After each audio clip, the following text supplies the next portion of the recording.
Hello, my name's Charlotte Goodwin, and I'm the author of the Gallantrian Legacy series. Today, I'm going to be reading you a chapter from my debut novel, The General Sun. Today's chapter is chapter number 6, and we are back on Fantasia. We're in the city of Tannel, which is on the southern coast of Vaughan. The Earth year has jumped forward a little bit. We are now in the year 2036. Okay, so I shall begin. Garrad lay naked, sheets long since hurled to the floor. His sweat was slowly drying, bringing a slight chill to his skin as the warmth from his earlier exertion faded away. Long, painted fingernails trailed across his chest, weaving through the small mass of hair adulthood had brought him. Her touch fueled goosebumps and a ticklish tingle, making him squirm. He pulled out of her way and rolled onto his side. He reached over and wrapped a stray lock of her ebony hair around his fingers and let the silky strands slide through his hand. "I'm going to have to go, Eleni. I have to get home," he said softly. His voice tingled with regret. "And I can't imagine Madame Auriel will tolerate me here much longer without charging me double anyway." He smiled warmly. Of all the ladies in this house, she was his favourite. She ran her tongue over her upper lip. Her long eyelashes fluttered as her moist lips pursed into a smile. "Sure I can't persuade you to stay a little longer?" His body yearned for her at the suggestion. He was tempted, very tempted. But it was late enough as it was. He could almost claim he'd left the pub at this hour. If he was caught by his father as he sneaked home and into bed, he could certainly try to peddle that lie. He suppressed his youthful lust and gave her one last peck on her rouged lips before forcing his legs off the bed. Twisting, he sat up and turned to her one last time. She was as naked as he, her smooth young flesh on full display, pert round breasts thrust forwards. One last touch. It wouldn't hurt, surely. He reached a hand towards her silky skin. It was a mistake. His body possessed his mind, and he swung back onto the bed and took her in his arms. He closed the door behind him at last and stepped slowly down the stairs, hoping to leave unnoticed. He'd paid in advance, as was the way, but he'd certainly overstayed his allotted time. The sounds of the men and women enjoying each other's bodies faded as he tiptoed down the last few steps. It was quiet on the ground floor. It was late. The wine-fueled receptions where the men chose their partners were long since over. The ladies who weren't still working had gone to sleep. But Madame Auriel didn't sleep, or so it seemed. "Good evening, Mr. Bramston." She startled him. He turned to see the brothel's mistress lurking in the doorway of a darkened room. "Madame Auriel, good evening to you too." "I trust you are not trying to leave without paying for the extras." Her long eyelashes fluttered. "You know the rules. If you stay longer than your allotted time." No, of course not. To tell the truth, I hadn't realised I'd overstayed." He grinned his cheekiest grin. "Time does fly when you're having fun." "Indeed it does. But the rules are the rules." She smiled back, twirling strands of her hair through her fingers, with her chest thrust forward and her breasts well past their prime forced into mounds by a tight corset. The pose was second nature to the woman who'd spent her life making money from the men's lust. "Oh, I guess," he conceded. "I'll tell you what. As you are such a good customer, I won't charge you full price for your overstay. I can offer you a half-price discount for your extra time, if you are amenable," she purred. Yes. Thank you. How much do I owe?" The streets of Tannel were quiet. The pubs had long since closed, and the cabs retired for the evening. He'd be walking home tonight. He didn't mind the walk. He'd not had much to drink, and his head was pretty clear. It was late summer. The nights were warm, and the journey of a few miles was nothing to a fit soldier like him. He was conscious of the time. It was late. All chance of explaining away the reason for his returning at such an hour had gone. If his parents or his brothers heard him come in, he'd be busted. He slid the key into the door and turned it as gently as he could.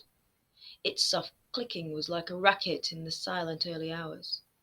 The creaking as it swung on its hinges was like a screeching cat. The soft thud as it closed, a hammer on the stone. He pulled off his boots and stowed them out of sight, creeping up the stairs in his socks.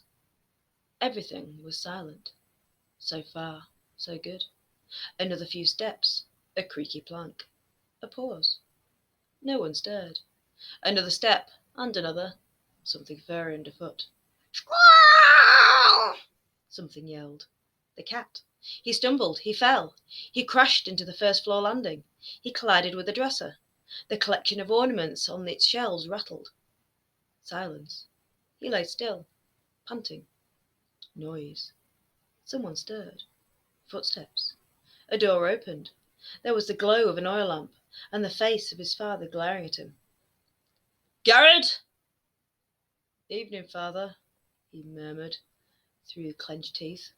"What are you doing rattling around at this time of night?" David snapped, his sunken eyebrows shadowing his angry eyes in the shimmering flicker of the oil light. "Are you drunk?" "No, not really." Garrad was starting to rise when his father approached, inhaling deeply, checking for the telltale scent of liquor as his son slowly rose to his feet. Garrad knew he'd not had much, and what he had drunk had probably worn off by now anyway. But on this occasion, that was a bad thing. His father would know he'd not been in the pub until this hour. His father glared at him, shaking his head. "Go to bed. We'll talk in the morning." Someone was knocking.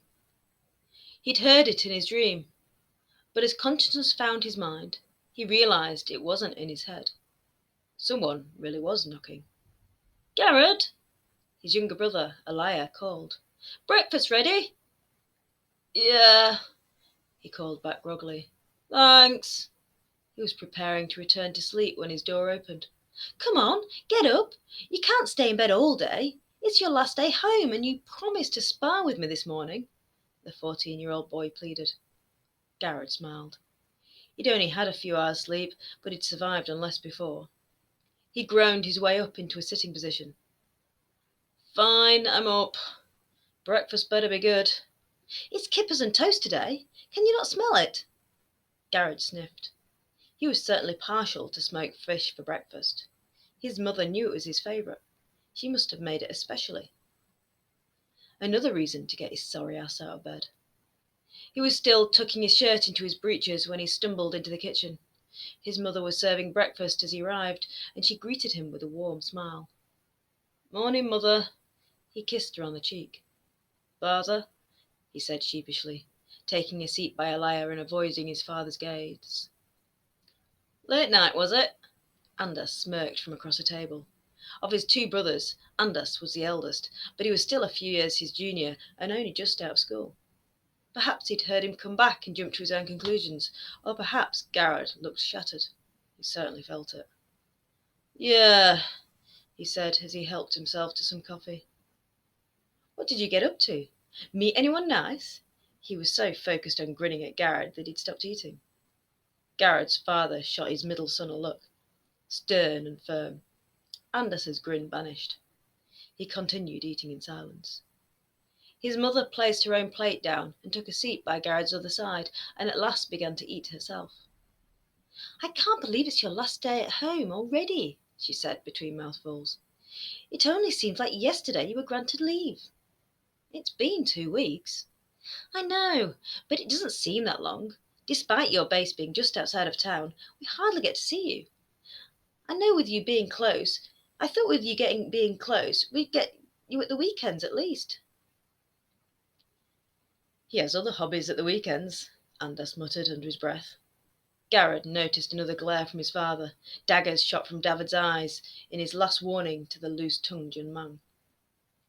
Lillian regarded her sons and husband, looking confused, but apparently deciding to ignore it. "You go back as a lance corporal. I bet you're looking forward to that. Does it mean you get a room to yourself? Do you get to command your own squad?"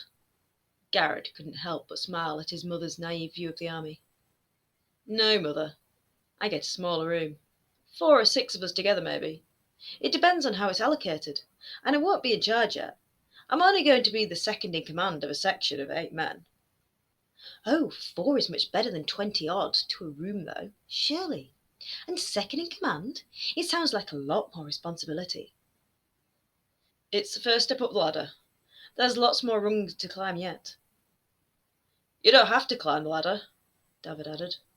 I left as Lance Corporal. Learned everything I need to by then. The perfect groundwork for protecting my father's ships.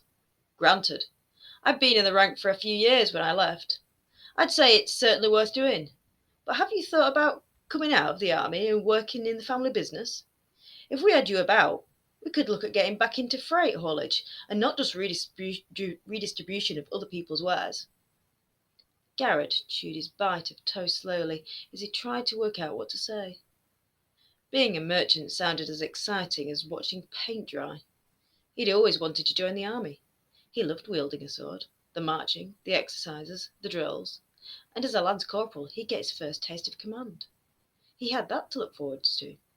There was not a cat in hell's chance he was about to jump ship before he'd even made corporal. He was born to be in the army, he was certain. He ran a hand through his close-cropped hair as he met the hopeful gaze of his father, the man who'd raised him, who'd taught him to wield a sword and to ride a horse. He swallowed. Maybe, it was all he could think to say. David nodded. A sad smile crept across his lips. Don't worry, father. Anders had been following their exchange closely. I'll always be there to help you. Even if Garrad doesn't ever leave the army, I can help you build the haulage side of things. You could, lad. Just as soon as you've worked out what that sword of yours is for. For it needs security, not just brains. I have skill with the blade, father, Elia piped up. Garrad says I've come on loads since he came home, and in a couple of years, when I've finished school, I'll be nearly as good as him. In your dreams, Garrad chuckled. Elia frowned and folded his arms. Don't worry, short stuff. You ain't too bad. You can certainly hold your own, I'd say, and you'll definitely make a respectable swordsman when your reach matches your courage. What have you got planned for your last day, Garrad? Lillian asked, changing the subject. I promised Elia I'd spend some time with him this morning. Then after lunch, I'll head back to camp. It'll be good to get back in time for dinner. I can catch up with the lads. You'll be spending months with them. We won't see you again until Midwinter Festival, she protested. He placed a hand on hers. We're all getting split up very soon. We'll be sent to different postings. Half of us could end up in Vaughnston or on the ships or some other mission or other. I might only have a couple of days left with some of them. She tilted her head and nodded with a small forced smile. How about we ride back up to Tannel together, Garrad? His father suggested. You take your mother's horse, and I can lead it home after. It will give us time to chat. Sounds good. Garrad swallowed a large mouthful of breakfast too quickly. He had a feeling his father might want a word. They rode in silence for the first mile, Garrad nervously waiting for his father's talk. At last, the moment he'd been dreading arrived. You were back late last night. Very late, David began. I guess. Where were you? Just out. Out where? In the pub with some mates. The pub's closed at midnight. You were back close to dawn. I took the long route home. He kept his eyes fixed on the road ahead, trying to keep his face as neutral as possible as he attempted to lie his way out of his father's questions. Son, I know where you were. Stop trying to bullshit me. You're building a reputation, you know. Garrad's stomach sank into his gut. Shit. He had a reputation, and his father knew about it. He couldn't think of anything to say. David sighed. We've all done it. Pretty much every man in Vaughan, I guess. Can't say I've never visited the odd brothel before I met your mother, but it was only every now and again. And I've been getting customers who've said they've seen you on Dillon Street. The street where there's loads of, I know what's on Dillon Street, father, Garrad snapped, with too much confidence. He wasn't helping his case. Of course you do. David was silent for a moment as he considered his next words. Garrad kept riding, staring forwards, praying for their journey to end. You see, there's nothing wrong with having fun, but the more you play your field, the more goals you're likely to score. Garrad turned to his father, dark eyebrows raised in question at his odd analogy. David chuckled at Garrad's expression. He clearly realised how ridiculous he'd sounded. I'll give it to you straight. If you keep spending time with whores, sooner or later one will pop up with a sprog and try to claim it's yours. Especially if you start to do well for yourself. The higher your rank in the army, the greater the risk. The more money they'll think you have, the more they'll try to swindle out of you. And if you don't give them what they're after, they'll do the best to ruin you. That's one thing. The second is your mother. She doesn't know. I haven't told her. And the rumours haven't got to her yet. Anders seems to know, though. Or at least he suspects. It won't be long until someone says something. Do you think she'll want to hear about her son? She fled her own country to escape gossip about herself. I doubt she'll want to start hearing it about her own blood. She's a respectable lady now. Do you want to hurt her by ruining it for her? Garrad blinked, clearing his vision, trying to clear his head. She fled her home country to escape gossip? What gossip? Nothing, not really. Things that no longer matter. It's not important. What's important is that you don't drag the name of our family into the mud. I thought she left Thos to marry you. He held the reins in one hand as his other hand drifted to his scalp to attend an itch. She did. Were there things that was said about a woman with tribesfolk heritage marrying a man from Vaughan? Some things. It was mostly the dwarves who cared about that stuff. The humans in Darradon are so mixed up, none of them were too bothered. And in Vaughan, folk just think she's exotic. But we're going off topic here. You know what I'm trying to say, and I'm saying it for your own good. Too much time with the lady of the night will only get you into trouble. If you want a woman, find one you plan to marry and get a ring on her finger. You can bed her as much as you like after that, and no one will bat an eye. Garrad shuffled in his saddle, his shoulders squeezed into uncomfortable tension. The life of a soldier is no life for a wife, he said dryly. So leave. Come and join the family business. Settle down. Find a nice woman. With your looks, they'll be queuing up. Garrad straightened his shirt and felt his skin warm at the compliment. Maybe one day. Just not yet. It was a lie. He knew it. He wondered if his father did too. Give it a few years, he thought. He'd wait until his brothers were settled into the business. His father wouldn't need him then. He wouldn't care that his eldest was still in the army, climbing the ranks, doing what he was born to do. Garrad was a soldier. It was all he'd ever wanted to be. He couldn't see himself being happy doing anything else.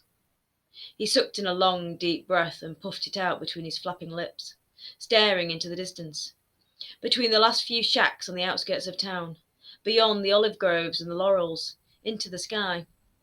A bird, a black silhouette, was gliding high and free. He watched it swoop and glide, tracked it as it danced through the sky. It hovered, swooped, and vanished. He thought on what his father had said about the whores. It pained him to admit it, even to himself, but the old man was right. He could whore his way to Lance Corporal. Getting that far was a breeze. Before, he'd been a private soldier, a nobody. Not a penny left to his name after he'd flitted his wages away each month. He'd had lots of time and not much money. But he had a rank now, more money, less time, and the beginnings of a career. Maybe the ladies of Dillon Street had seen the last of him, he concluded, for now.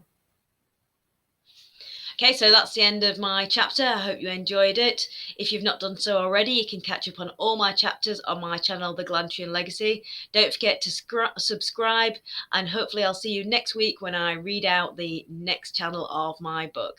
Thanks for listening. Bye.